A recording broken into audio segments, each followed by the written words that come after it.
China and the BIS reveal their plan to dethrone the US dollar.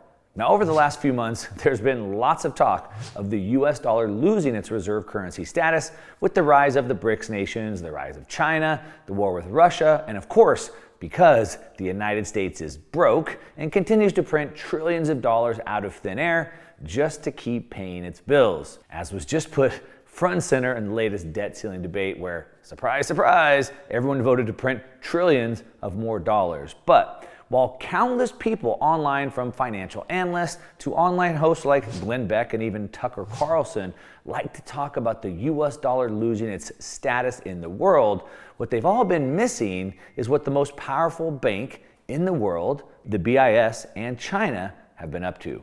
And now we can see how this all comes together, including taking on the biggest dollar bulls. So in this video, I'm going to break down the global trade flows, the percentages, and more importantly, the trends. We're going to look at what the US is doing to really hand over the keys in this exchange, but then more importantly, I'm going to break down the brand new platform just released by the BIS and China to completely sidestep the US dollar's dominance, not gradually, but suddenly.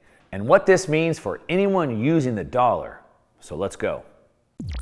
Welcome back. If you're new to the channel, my name is Mark Moss, and I make these videos to change the way you think about money because, yes, almost everything you've learned is wrong, but also money as we know it is literally changing right before our very eyes. What we've always known as money is changing, and that's what we're going to talk about today. Now, I do want to say just real quickly, if you'd like to join my free newsletter where I send out every week, I send out kind of what I'm looking at, what I'm watching, and tips to help you become more sovereign. Financial sovereignty, it's free. I send it out once a week. You can just sign up down below. Stay in touch with me in case something happens here, and I'll send you out more tips of how to become more sovereign, how to become more free, and you're gonna need it after watching this video. All right, so click on that link down below just to stay in touch, get that free info every week. Okay. Battle over money. Like I said, what we know as money is wrong, and it's changing. And of course, there's always a battle over money. You know, I've been talking about Bitcoin and cryptocurrencies for over 7 years, and people always tell me they won't let crypto or Bitcoin win because they don't want to give up control over money. But who are they? But we understand that people have control over money, and they don't want to give it up. And right now, we know that there is a battle over money. We have the US dollar as the reserve currency of the world. We have the rise of the BRICS and China and Russia and all that. And now there's a new entrant I want to explain. But going back, we understand that there's been a history of different reserve currencies. It hasn't always been the US dollar, and it certainly always won't be either. They tend to last about 80 to 100 years. Of course, the US dollar took over from the British pound sterling about 100 years ago, and the pound sterling is still there today. As a matter of fact, it's still the third most used currency in the world. So it doesn't mean they just go away to zero, they're just not the reserve currency. Now, the dollar took over the position of the reserve currency of the world in 1944 under the Bretton Woods Agreement. I'm not gonna go through all that. But the problem is that since then, the dollar has become weaponized. The dollar has become a tool of misappropriation. It's been a tool of economic sanctions. It's been a tool of theft. Every time more dollars are printed, it steals the value from the existing dollars. And so because of that, a lot of people don't like it. You know, back since 2013, China and Russia began their de-dollarization program, getting away from it. Of course, came front and center when the US basically sanctioned Russia. Russia got kicked out of the global financial system. And then China said, well, shoot, we should start preparing for something similar. And this has really escalated. Of course, now we see the rise of the BRICS.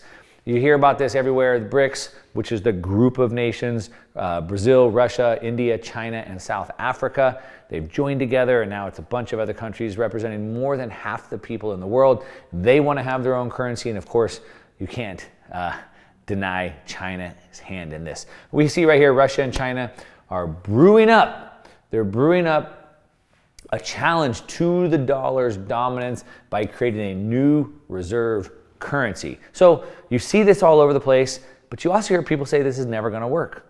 And it's never going to work because of this, and this. And I'm going to tell you what those things are, the this, and I'm going to show you why that's probably not a problem anymore. But if we kind of jump into this, we can see headlines of this all the time. The IMF raises the yuan rating in the SDR basket. And so I've talked about this before. If we have if we have all these central banks, the United States Central Bank, the UK Central Bank, every country's central bank, Canada's central bank, above all of them up here we have the IMF. And the IMF takes all these currencies and it puts them into a basket of currencies known as an SDR, or special drawing rights as it's called. Now we can see that the IMF raises the yuan's weighting in the SDR basket. So they've lifted the yuan's rating, the central bank, because the central bank pledged to open its financial markets. So one of the reasons why you hear that another currency like China's or Russia's couldn't become the reserve currency is they don't have open capital markets. We're going to talk about that in a second, but you can see they're pledging to do that, open it up. Now they've raised the yuan's rating to 12.2 from 10, so not huge, it's still not taking over the world yet, but sometimes we don't want to see the absolute number, it's the trend that we're most paying attention to. All right, now let's keep going and set this thing up. So you can see we've gone from kind of this unipolar world where the United States hegemony controls the world, the US dollar's dominance controls the world, a uni currency, to like a bi currency or a multipolar. And so what we can see is that the US's trade dominance peaked really around after World War II. So going up into that, the United States had the most gold, the golden rule. Who has the most gold sets the rules. The United States had about 2/3 of the world's gold at the time, which is why the dollar became the reserve standard of the world. And the US after World War II was the country that didn't get bombed to heck like over in Europe, and it became the economic manufacturing powerhouse. And so it was the leader in global export, leader in global trade of goods and services to the rest of the world. So everybody wanted to trade with the US, everybody needed things from the United States. It dominated global trade. However, since that time, you can't just always sit back and rest on your laurels. Since that time, that trade has changed. And as a matter of fact, we can take a look. I have a few charts to show you through the years kind of how that's gone. Here we have a picture of 2010, and this is countries which share the greater trade with the United States in blue. So here's obviously the United States. And so you can see all the countries that trade with the United States in blue in 2010. Now, here we are 2020, and you only see a little bit of blue right here. The rest is all red, and that's China. So that's just a 10-year difference. It's happened pretty quickly. A couple more charts that kind of illustrate a little bit better. This is 1960. This is countries connected to the primary trading partner in 1960. So again, the United States being right here, having all these countries. And you don't see really China on this map. This is, of course, the UK, and you have all this, but of course we have strong ties over here, etc. That's 1960. Now let's fast forward and go to 1990. Now we have the United States here with still all the countries. We still have the UK over here. But what we can see is this is all starting to break apart. 1990, you see China kind of emerge on the scene right here. And there's a few trading partners, mostly the Asian countries that are a part of that over here. Of course, we have Germany. Germany is the economic powerhouse over here. The UK, which is part of the EU, trades with that as well. And now let's fast forward to 2020 so you can see what happened. Now, this looks way different. Now we have China sitting here in the middle with all of these countries here, including the US, being a major trading partner. Now we still have Germany over here, kind of at the hub of this kind of EU situation over here, but you can see how much this has changed and how China has rapidly come on the scene since then. And the reason why it's important to understand this is because this is global trade. This is goods and services. And the reason why we want to understand this, if you want to understand what's going on and why the dollar is losing its dominance, is because we don't want money. Now I say that often, and I know that doesn't make sense to a lot of people, but we don't want money. What we want is the goods and the services that money buys us. We want food, we want cars, we want vacations, we want houses, we want clothes, we want the things. Money is just a medium of exchange. Money just allows us to get those things. And the reason why it's important to understand that is because today the US dollar has been the dominant medium of exchange. It's been the dominant in global trade. But what's important to understand is that the United States, after 1944, was the global powerhouse of economic goods and services, trading with the rest of the world. But the U.S. doesn't really export goods anymore. The U.S. exports services, so the U.S. is really good at exporting its financial services. It's really good at exporting its social media services, but nobody really needs that. We don't eat social media services. What we need is cars. What we need is technology. What we need is food. And the U.S. doesn't really do that. So the dollar is still the primary medium of exchange, but not the producer of good. China dominates good exports. So let's take a look at this. And this is a good quote. This is actually a tweet from Luke Grauman. And he says, Matt, I'll reference Matthew Pines, as some of this research is from him. I'll show you that in a second. Matt shows that there's a flaw in but the US dollar is still 88% of global foreign currency trading. So dollar bulls are going to say, look, the dollar is still the dominant currency out there, and nobody's going to trade for another currency you can't use. So if I trade you Chuck E. Cheese tokens, like, what are you going to do with those? No one's going to accept those from you. But if you accept dollar, anyone in the world will take those. So that's what he's arguing. But 99% of the world doesn't care about foreign currency trading.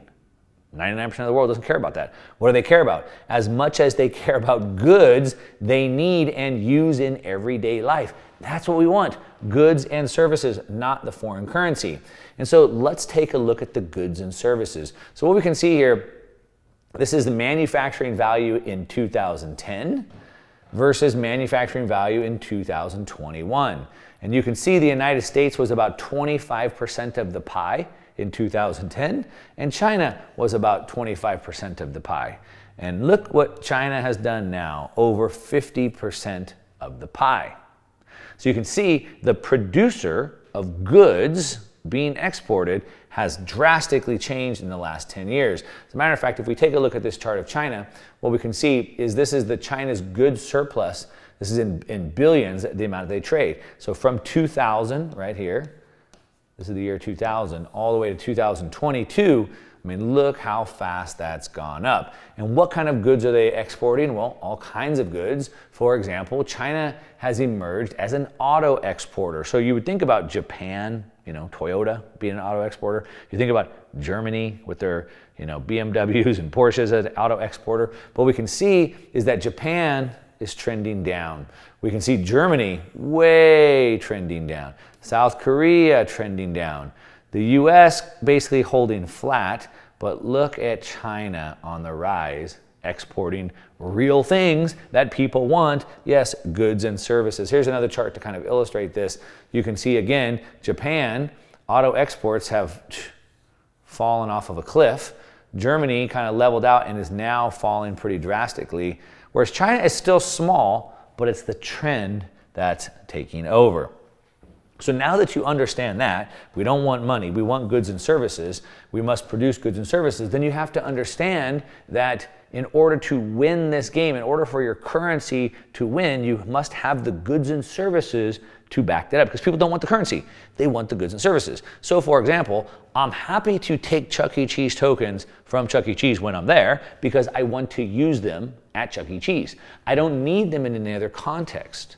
So if I'm trading with the US because I need all the goods that they're sending me, I'm happy to take dollars because I can use them back with the US.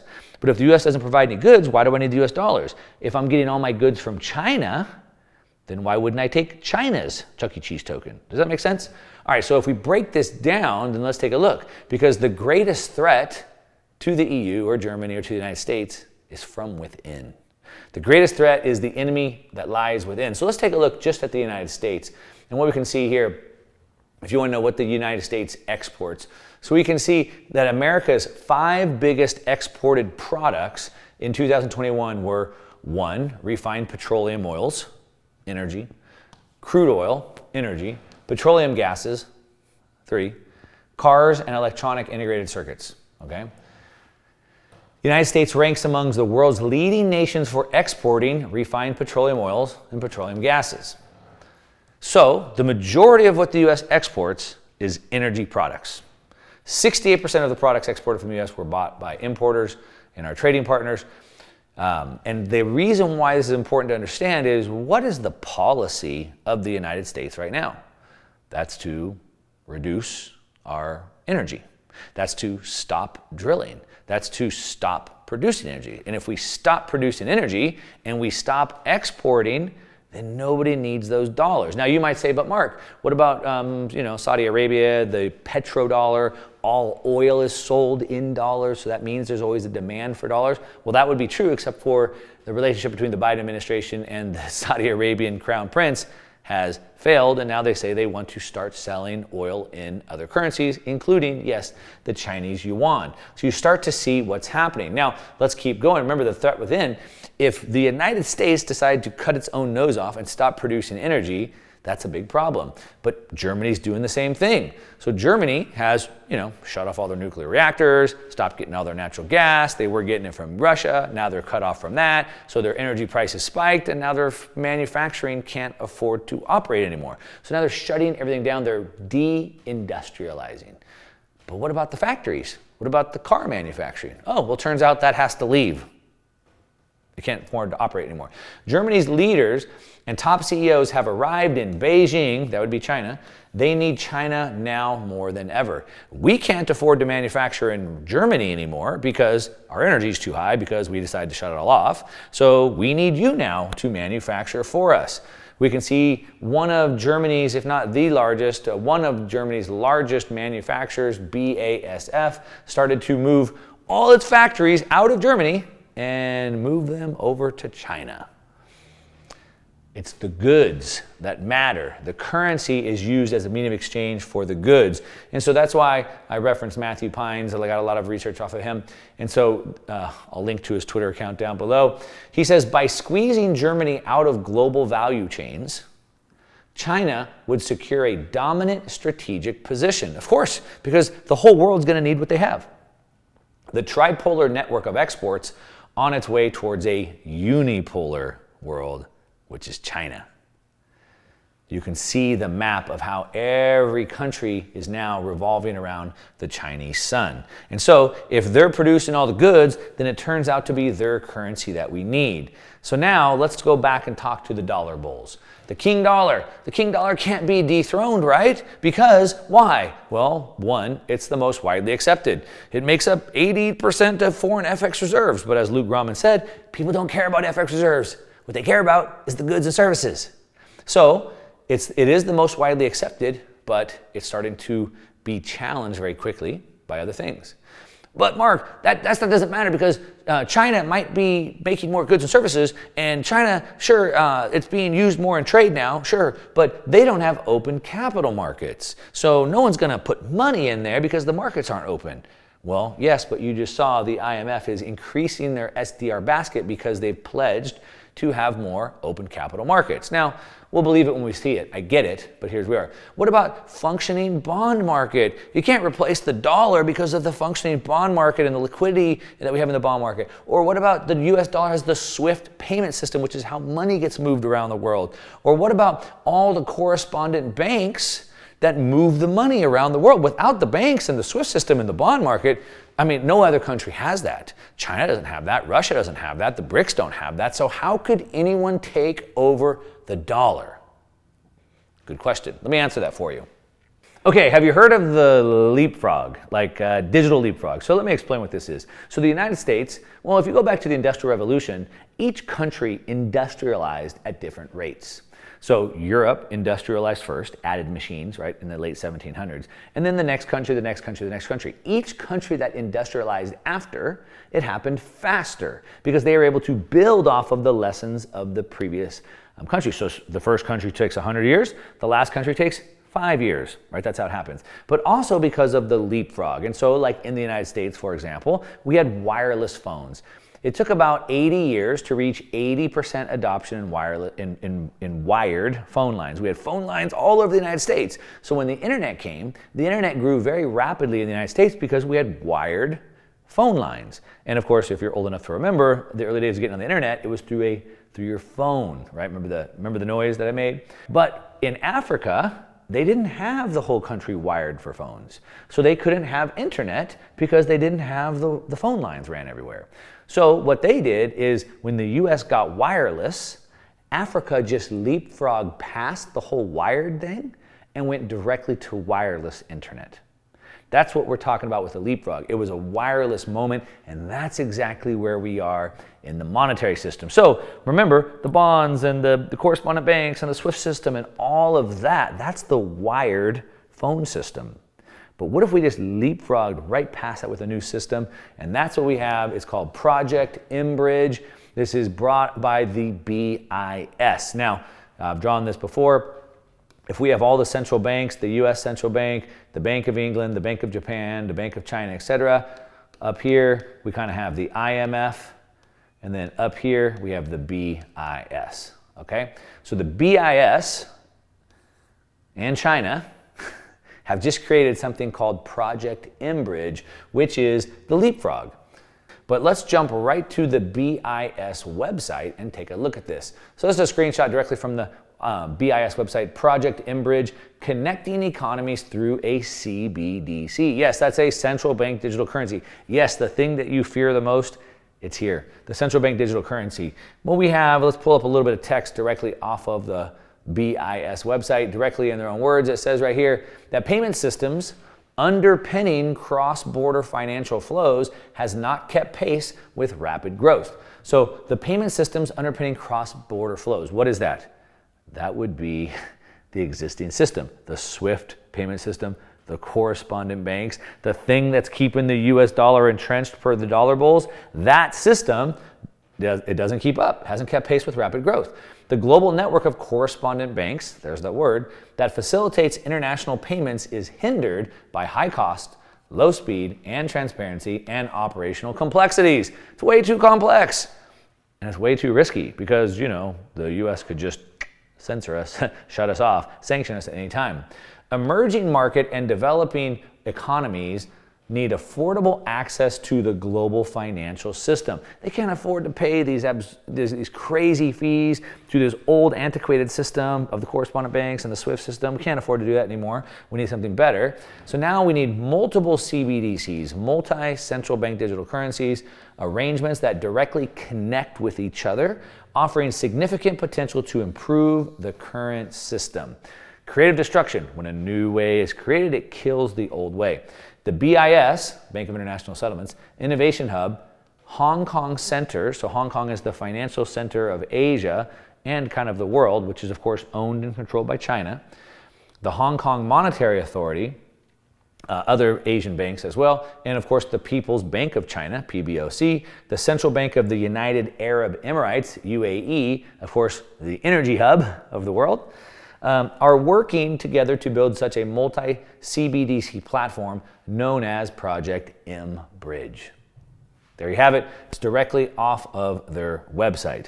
So what this is just like how Africa was able to jump into wireless internet without having to build the wires first like the US did. Well, China is now bypassing the entire financial system, not by trying to rebuild or duplicate the old archaic system that doesn't work. No, they're building a brand new system to bypass or leapfrog over it, and that is the mBridge. It's a cross-bridge CBDC platform that does three purposes that align perfectly with China's mission and vision. So what are those?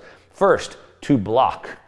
It prevents them from being blocked by US sanctions and surveillance. So now they can move money around without the US seeing what they're doing or having the ability to sanction them like what happened to Russia. It builds non-USD rails. So the rails is the way the money moves. Now they can move it in a whole new system without having to use the US dollar. And they can do that with their key partners. Key partners like UAE for energy. Yes, key partners. It expands their offshore liquidity for their own currency, and it builds massive influence for their geoeconomic sphere, for the countries that they want to do business with. They have massive influence now because they're expanding their liquidity into this new system. So it kind of looks something like this, where each country has here's Thailand, or here's China, Hong Kong, etc., UAE, and their banks work through, and they all come in here, and then they swap, and they go back out. It's the bridge. This is the hub where they do the exchange. And we can see, these are screenshots directly off the BIS website. And so you can kind of see all the commercial banks send it to the central bank, and then the central banks can exchange amongst themselves and then push it right back out to the commercial banks. And then of course you and I, we'd be all the way out here. Now, this is something that's been underworked for a while. We can see the timeline here started back in 2017. It's been advancing all the way till 2022, where it was successfully conducted using real value transactions, meaning this is no more in theory or in design. It's actually out, it's been tested, it's been proven, and it works. So it's time to face the uncomfortable reality. The uncomfortable reality is that the world is changing. What we know as money is changing. And the world of control and money of the US dollar is also changing. All right? And it's not going to happen sometime in the future, it's here right now. If you're looking at the world from a geoeconomic, a geopolitical lens, if you're looking at the world as a game board, you want to understand who the players are and what their moves are. And anybody that looks at that has to recognize that this is underway. The users of this, I do want to say the users of this as of right now, it's not the time to go be scared and hide them in your house. The users of this right now are central banks, commercial banks, as I just drew out, and even state banks. It's not designed yet for a retail CBDC, not yet. Phase one, let's get it working between the banks. Phase two, we can try to push it out to the individual people. But this is coming, the dollar's days are coming to an end. Now, when I say coming into an end, like I said, the dollar took over from the pound sterling 100 years ago. It's still the third most used currency today. Some people are going to watch this and go, oh my gosh, Mark, what's going to happen? Am I going to wake up one day and my dollars will buy me half as many goods and services? They already do. The dollar already buys you half as much as it did a few years ago. And so yes, that will continue. The dollar will continue to lose its dominance. One of the big things is that as the dollar loses its dominance, then the inflation that the US is able to ship off to the rest of the world will come home to roost. So we can expect a lot more inflation from this as it sets in. Of course, stay tuned, subscribe to the channel. I'll make lots more videos walking you through this as it goes on. And of course, like I said, I have a free newsletter. I send it out once a week of everything that I'm looking and I'm doing to become more financially sovereign. So we're not dependent on the system. You can sign up for that free newsletter down below if you'd like. As always, give me a thumbs up on this video if you like it. If you don't, give me a thumbs down. That's okay. At least tell me why in the comments. Hit that subscribe button while you're at it, and that's what I got. To your success. I'm out.